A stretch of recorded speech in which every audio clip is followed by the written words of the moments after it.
Good evening. Marami. Awake. Sa pangalan po ng dakilang Panginoong Jesucristo, isang mapagpalang gabi po sa bawat isa. Una po ang aking pagbigay-pugay sa puno ng sambayan at sa kanyang isang bahayan. Ganoon din po sa namumuno ng barangay mula sa kapitan, mga kagawad at sa kanyang mga nasasakupan. At ganoon din po, magandang gabi sa mga kapatid ko sa laman, sa mga nandito po nakikiisa, nagpupuyat, nagtsatsaga sa ating gawain para tayo ay makarinig ng tinatawag na pagpapahayag ng salita ng Diyos. Ngayon po, meron tayong mensahe na ang pinakalayunin, walang iba, gaya ng sinabi ng nauna sa akin, sabi ng ating dakilang Panginoon, magsiyaon kayo sa buong sanglibutan at inyong ipangaral ang mabuting balita. Ang kasunod po nun, ang sinumang sumampalataya at mabautismuhan ay maliligtas. Subalit ang hindi, parurusahan. Ibig pong sabihin, tayo po na mga tao, meron tayong kalayaan. Ang Ebanghelyo ay pinangangaral kahit saan, pwedeng sa TV, pwedeng sa simbahan, pwedeng sa mga social media, pwede po sa mga bahay, sa pamilihan, o kahit saan man, ipinangangaral ang Ebanghelyo.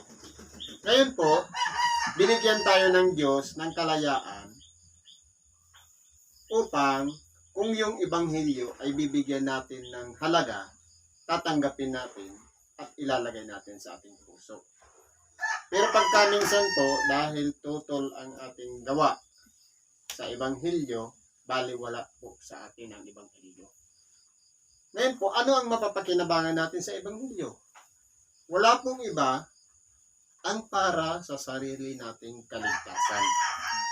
Sapagkat ang nais ng Diyos sa pamamagitan ng ating dakilang Panginoon, Jesucristo, tayong lahat, wala ni isa man sa atin ang mapahamak, kundi tayong lahat ay mga ligtas. Kaya po, ipinapangaral ang Ebanghelyo, ito yung pamamaraan nang sa ganun po, tayo ay baguhin ng Espiritu. Kung ang ating gawain ay labag sa kalooban ng Diyos, tayo po'y matuturuan na magkaroon na ng limitasyon yung mga bagay na ating ginagawa. Meron po tayong mga mensahe o aralin sa oras na ito. Ang babasahin ko po yung pangalawa sa Ebanghelyo ni San Marcos sa Kapitulo 12, versikulo 1 hanggang 12. Ang sabi po'y ganito, at nagpasimulang pinagsalitaan niya sila sa mga talinhaga. Ngayon, magtatanong po tayo, bakit ang ating dakilang Panginoon, ang lahat ng bagay na kanyang pangangaral ay idinadaan sa talinhaga? Dito po, ang layo ng ating dakilang Panginoon ay para tuklasin ng tao, hanapin sa tao ang karunungan na sumasa kanya. Sapagkat kung karunungan sa libutan, marami tayong alam. Halimbawa, karunungan sa libutan na ang tao daw galing sa unggoy, na tayo daw ay nakatira sa bigla na lang sumabog na planeta, tapos nabuo tayo. Yan po ay mga makasanlibutang mga aral. Ngayon, ang pinag-aaralan natin, maka-espiritual na pag-aaral sa makatuwid bagay Ebanghelyo. Sapagkat tayong lahat, ang tao ay inanyuan, nilikha sa pamamagitan ng Espiritu ng Diyos na binigyan tayo ng hininga ng buhay. Kaya ang pinakakailangan natin, spiritual din. sa makatuwid baga, yung pagkain espiritual o tinatawag na tinapay ng buhay. Ito'y na yung salita ng Diyos na ating napapakinggan. Kung ito'y tinatanggap natin, nabibigyan po ng solusyon ang mga problema na dumarating sa ating buhay. Ang pagkain material, pampawi lang yan ng gutom sa sikmura o sa tiyan. Pero yung pagkain espiritual, panglunas yan sa mga espiritual na karamdaman. Lalong-lalo na yung pagkagutom natin o pagkauhaw sa ebanghelyo ng Diyos na ito ang pamamaraan upang dapat malaman natin at tuklasin natin na ito ang pinakamahalaga sa lahat ng pagkain. Ngayon po, kinakailangan maunawaan natin bakit dinadaan ang ating dakilang Panginoon sa pamamagitan ng talinhaga. Para yung mga marurunong sanlibutan, kinakailangan malaman doon kung ang karunungan ba ay sumasa Diyos o ito ba'y sumasa sanlibutan lamang. Ngayon po, ano ang talinhagang sinasabi? Nagtanim ang isang tao ng isang ubasan at binakuran ng mga buhay na punong kahoy at humukay roon ng isang pisaan ng ubas at nagtayo ng isang bantayan at pinagkatiwala iyon sa mga magsasaka at napasa ibang lupain. Kung titingnan po natin, dito sa bagay na ito, naisipin unawa ng ating dakilang Panginoon kung papaano niya itinatag, itinayo ang isang kalagayan magmula nung likhain ang sanglibutan. Magmula nang piliin ang mga lahi mula kay Adan hanggang kay Jacob, iningatan yun ng Diyos hanggang sa sila'y dumami. Hindi po hinayaan ng Diyos na sila ay mapahiwalay. Kaya nagsipaglutang doon ang napakaraming mga gawa na hindi na umayon sa kalooban ng Diyos. Kaya po anong nangyari? Tuloy natin. At sa kapanahunan ay nagsugo siya ng isang alipin sa mga magsasaka upang tanggapin niya sa mga magsasaka ang mga bunga ng ubasan. At hinawakan niya siya at hinampas siya at siya'y pinauwing walang dala. At siya'y muling nagsugo sa kanila ng ibang alipin at ito'y kanilang sinugatan sa ulo at binuwahagi. At nagsugo siya ng iba at ito'y kanilang pinatay at ang iba pang marami at hinampas ang iba at ang iba'y pinatay.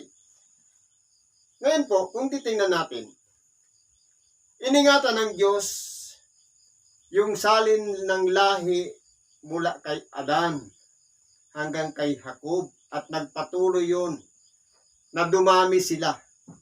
At inihanda ng Diyos yung isang ubasan sa makatuwid bagay, yung piniling po para sa kanila o tinatawag na lupang pangako para sa kanila para doon sila manirahan. Ngayon po, yung mga magsasaka, yun na yung mga Israelita. Pero anong nangyari? Dahil sa pag-ibig ng Diyos sa mga Israelita, nagsugo siya ng napakaraming mga alila sa makatuwid bagay yung mga propeta para ang mga tao ay magsipagsisi at magsipagbalik loob sa Diyos. Pero sadya pong matitigas ang ulo ng mga Israelita. Ang iba pong mga propeta ay kanilang pinatay at hindi nila pinansin ang kanilang pangangaral at dinuwahagi sila at sinugatan, ang iba sa kanila ay pinatay. Sa makatuwid, ganyan katigas ang ulo ng mga taong pinapangaralan ng Ebanghelyo. Kaya ngayon po, ang nangyari, matapos na, kumbaga, lahat ng alipin na ay suguin para ang tao ay magsisi at magsipagbalik loob sa Diyos, subalit sila'y ayaw. Sabi nga ng ating dakilang Panginoon sa ibang bahagi ng banal na kasulatan, Jerusalem, Jerusalem, na pumapatay ng mga propeta. Magkailang ulit kayong parang gusto niya ng ating dakilang Panginoon kupkupin, subalit ayaw nyo. Nakatulad ng isang inahin sa kanyang mga sisiwa na kumbaga, grabe na ang ginawa ng ating dakilang Panginoong Diyos sa mga Israelita, pero sadyang napakatigas talaga ng kanilang mga ulo. Alalahanin natin, ipinagkalob yung mga kautusan, yung mga katulan, palatuntunan sa pamamagitan ni Moises. Nalingat lang ng konti si Moises, umakyat sa bundok ng Sinai.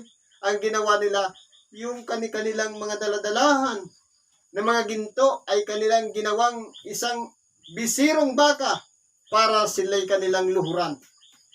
Ganyan po sila kasama. At napakaraming mga propeta ang sinugo sa kanila, pero hindi naging karapat-dapat sa kanila. Galit po sila sa tagapangaral ng Ebanghelyo. Ngayon po, anong sabi dito? Mayroon ba siyang isang sinisintang anak na lalaki, ito'y sinugo niyang kahuli-hulihan sa kanila na sinasabi, igagalang nila ang aking anak. Ito na yung pagkakataon na matapos na suguin ng mga propeta, sabi ng igagalang nila ang aking nag-iisang anak na lalaki. Sinugo ngayon ng ating dakilang Panginoon para mangaral ng mabuting balita, unang ebanghelyo. Pero hindi po nila kilala ang ating dakilang Panginoon. Hanggang sa ngayon, sa lugar ng Israel, kahit ni minsan ang pangalang Jesus o Kristo ay hindi man lamang naging pitak sa kanilang puso o nagbigay ng kahalagahan sa kanila. Kung mapapansin natin sa balita, kapag may nahuli na ipinapangaral na Kristo, ipinapahuli nila sapagkat hindi karapat-dapat na banggitin man lamang ang pangalang Jesus doon sa lugar ng Israel. Ganyan po sila katigas ang mga ulo. Ganyan po sila kung papaanong hindi nila iginalang ang ating dakilang Panginoon na siya'y nagmula sa isang mababang kalagayan ang akala nila ng Mesiyas, isang taong mayaman na may kakayahan o maghahari para sa kanila. Pero ang ipinapangaral ng ating dakilang Panginoon, ang kaharian niya ay wala dito sa ibabaw ng sanglibutan, kundi nandun sa hinaharap sa makatuwid bagay, ang paghahari sa bawat puso natin. Nang sa ganoon, magawa natin kung ano ang kalooban ng Diyos. Sapagkat kung aasahan lamang natin na sa ating mga sarili, hindi natin magagawa ang mga gawa ng Diyos. Sapagkat tumataliwas ito sa ating mga sariling mga gawa. Totoo po, madali lang magsabi, nagsisisi ako, magbabago na ako. Pero minsan, hindi pa rin sumusunod ang ating mga gawa. Nagiging sinungaling lang tayo sa harap ng Diyos. Hanggang po sa ngayon. Kaya ano po nangyari? Datapot ang mga magsasakang yaon ay nangagsang-usapan. Ito ang tagapagmana. Halika kayo, atin siyang patayin at magiging atin ang mana. Ganyan po ang ginawa sa ating dakilang Panginoon. Sila'y pinatay nila. Pinaratangan na mas higit pa na mahalaga sa kanila ang isang tulisan.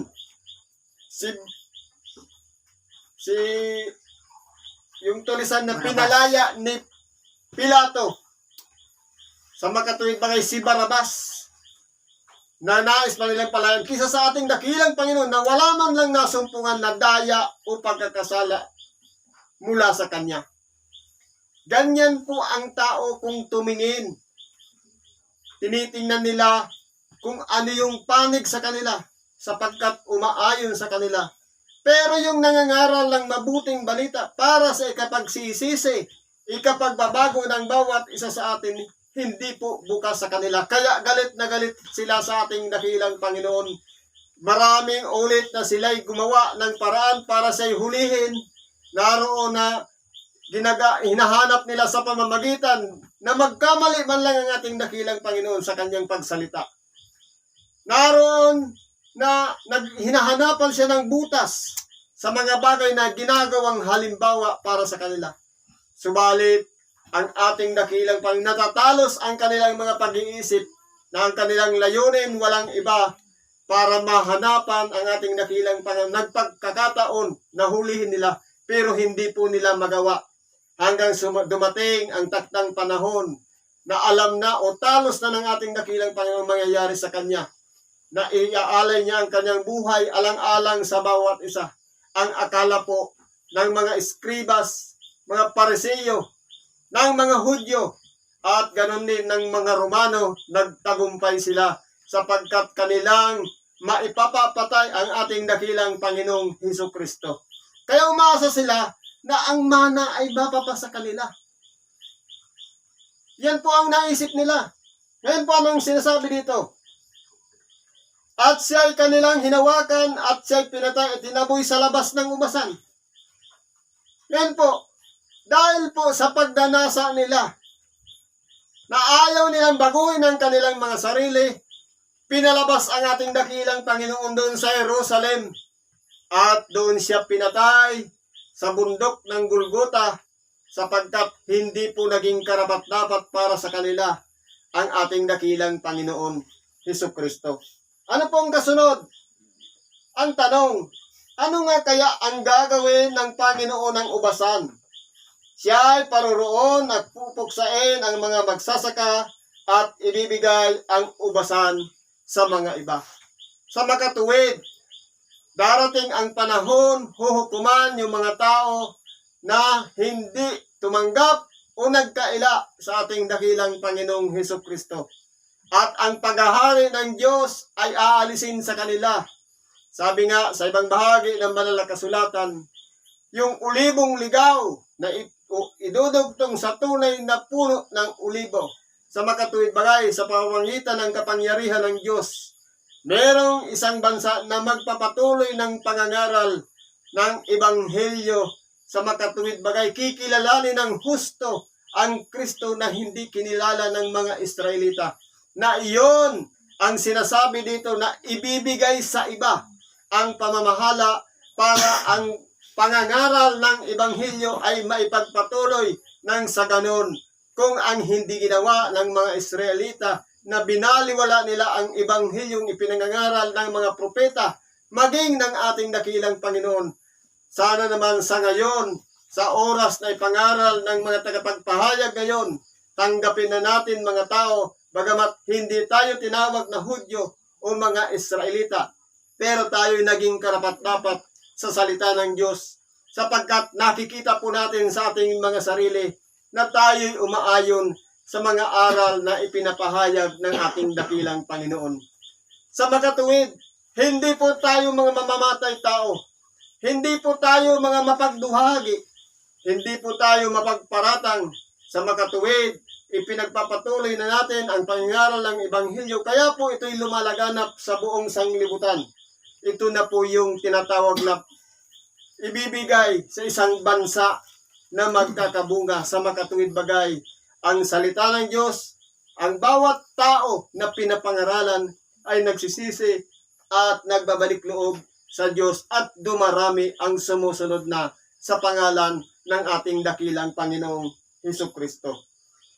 Hindi man lamang baga nabasa ninyo ang kasulatang ito, ang batong itinakwil ng nangagtayo ng gusali, ang siya rin ginawang pangulo sa panulok. At ito'y mula sa Panginoon at ito'y kagilagilala sa harap ng ating mga mata. Totoo po, yung bato sa makatuwid bagay ang ating dakilang Panginoon na kanilang itinakwil na hindi nila kinilala, hindi nila tinanggap, pero naging pundasyon sa isang kanto o tinatawag na panulukan. Sa makatuwid bagay ang ating dakilang Panginoon na kung tayo pong nakikinig at sumusunod at sumasampalataya sa Kanya, kung ang ating iaasa, ang ating pananampalataya na nakakabit doon sa batong yaon, sa makatuwid bagay, kung ang pundasyon ng ating pananampalataya sa ibabaw ng batong yaon sa makatuwid bagay si Kristo, tunay nga na hindi po tayo magagapi o matatalo ng ano-ano pa mang mga pagsubok na dumarating sa ating buhay sapagkat kasama natin si Kristo na gumagawa sa atin. at siya naman ay nandidiyan para sa atin, para ipagtanggol tayo at tulungan tayo sa lahat ng mga dumarating na mga problema sa ating buhay.